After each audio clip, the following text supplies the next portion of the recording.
10वीं कक्षा के विद्यार्थियों के लिए होने वाले मैट्रिक परीक्षा में अब ज्यादा समय शेष नहीं रह गए हैं। ऐसे में 10वीं के विद्यार्थियों को ज्यादा परेशान होने की आवश्यकता नहीं है, बल्कि समय का सही प्रयोग करते हुए परीक्षा की तैयारी करनी है। आप लोगों के लिए इस वीडियो में मैं भूगोल विषय से संबंधित सभी महत्वपूर्ण एक उत्तरीय प्रश्नों का क्रमवार अभ्यास कराऊंगी। तो चलिए ज्योग्राफी के पहले चैप्टर के साथ हम इस वीडियो को शुरू करते हैं और एग्जाम की तैयारी करते हैं।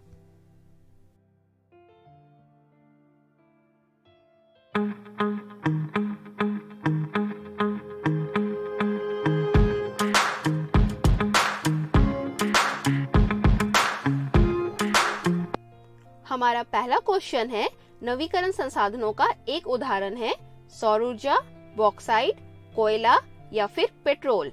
इस प्रश्न को सॉल्व करने के लिए सबसे जरूरी है कि हम नवीकरण और अनवीकरण संसाधन के बीच के अंतर को समझें।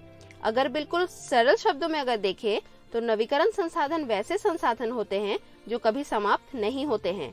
अगर ये समाप्त हो भी जाते हैं तो ये पुनः प्राप्त किए जा सकते हैं, जैसे सौर ऊर्जा, जल, वनस्पति इत्यादि।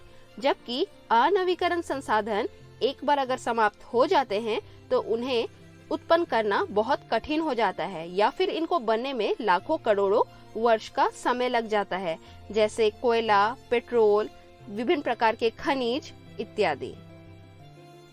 तो इस प्रकार हमारा आंसर है सौर ऊर्जा नवीकरण संसाधन का एक उदाहरण है।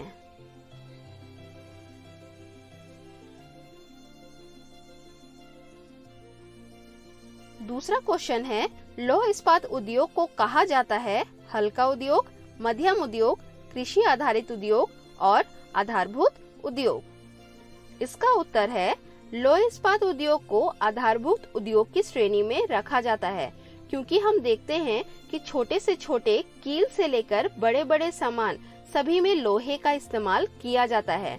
बिना इसके किसी भी उद्योग का आधार ही नहीं रखा जा सकता है।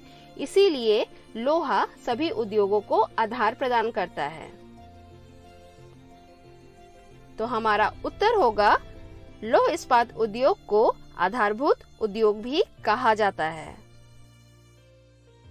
थर्ड क्वेश्चन है, प्रथम पृथ्वी सम्मेलन कब हुआ था?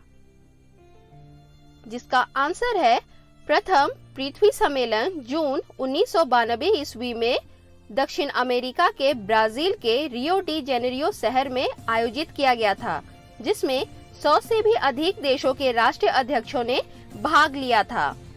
इस सम्मेलन का उद्देश्य था पर्यावरण का संरक्षण और पूरी दुनिया के सामाजिक आर्थिक समस्याओं का हल मिलकर ढूंढना।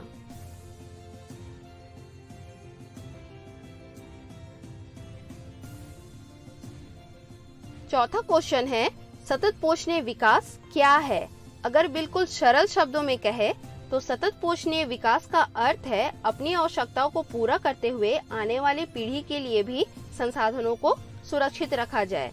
हम संसाधनों को उतना ही प्रयोग करें जितनी हमें आवश्यकता है, ताकि हमारे बाद की पीढ़ी के लिए भी संसाधन की कोई कमी ना हो और संसाधन सुरक्षित रहे। नेक्स्ट क्वेश्चन है, एजेंडा 21 क्या है? इसका आंसर है एजेंडा 21 एक घोषणा पत्र है, जिसमें सतत विकास को कैसे प्राप्त किया जा सकता है इन मुद्दों पर चर्चा की गई है।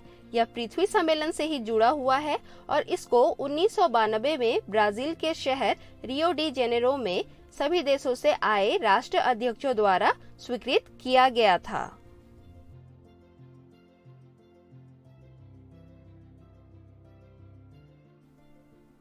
नेक्स्ट क्वेश्चन है, भारत का कुल भौगोलिक क्षेत्रफल कितना है?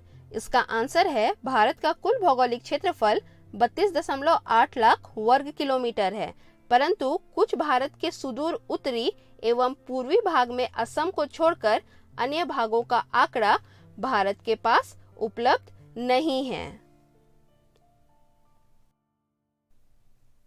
7वां क्वेश्चन है, भारत के वन नीति 1952 के अनुसार वनों के अंतर्गत कितना प्रतिशत भौगोलिक क्षेत्र वांछित है?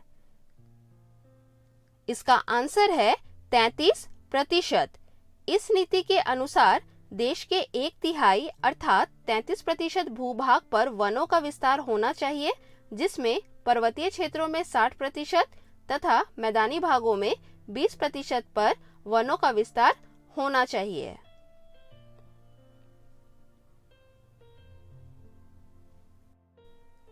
नेक्स्ट क्वेश्चन है, प्रतिभूमि किस प्रकार की भूमि होती है? इसका आंसर है, यह वैसी भूमि होती है जहां एक कृषि वर्ष या उससे कम समय से खेती कार्य नहीं किया गया हो। ऐसी भूमि को प्रतिभूमि कहा जाता है।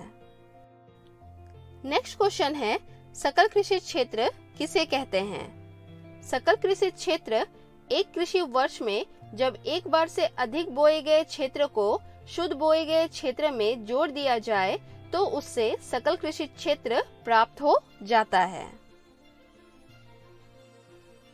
10th क्वेश्चन है, भूमि निम्नीकरण के कुछ मानवीय उदाहरण कौन से हैं?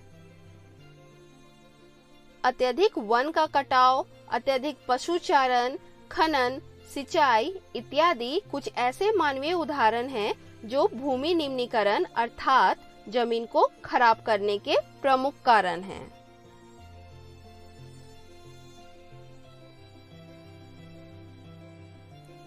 नेक्स्ट क्वेश्चन है, भारत की सबसे उपजाऊ मिट्टी कौन सी है? और इसका आंसर है जलोढ़ मिट्टी, जो कि नदियों द्वारा लाई गई मिट्टी है और यह मिट्टी भारत की सबसे उपजाऊ मिट्टी है और भारत में यह बहुत बड़े क्षेत्र में फैली हुई है, जिसे हम इस मानचित्र के द्वारा भी देख सकते हैं।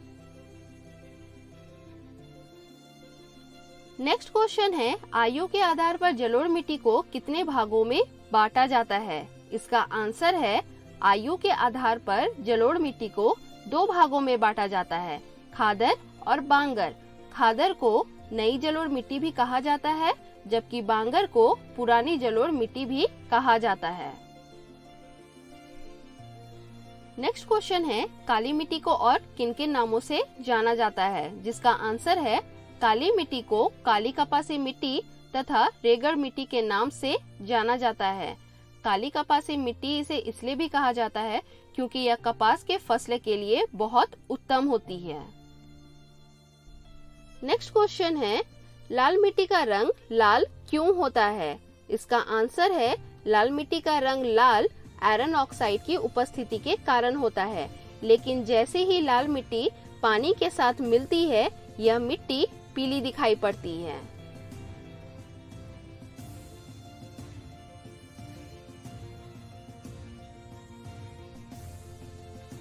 आज के वीडियो का लास्ट क्वेश्चन है, उत्खात भूमि किसे कहते हैं? इसका आंसर है, उत्खात भूमि ऐसी भूमि होती है जो कृषि के योग्य नहीं होती है, अर्थात इसमें जुताई कार्य नहीं किया जा सकता है। ऐसी संपूर्ण भूमि उबड़-खाबड़ होती है और यह भूमि किसी भी प्रकार के कृषि एवं पशुचारण के लिए अनुपयुक्त होती है।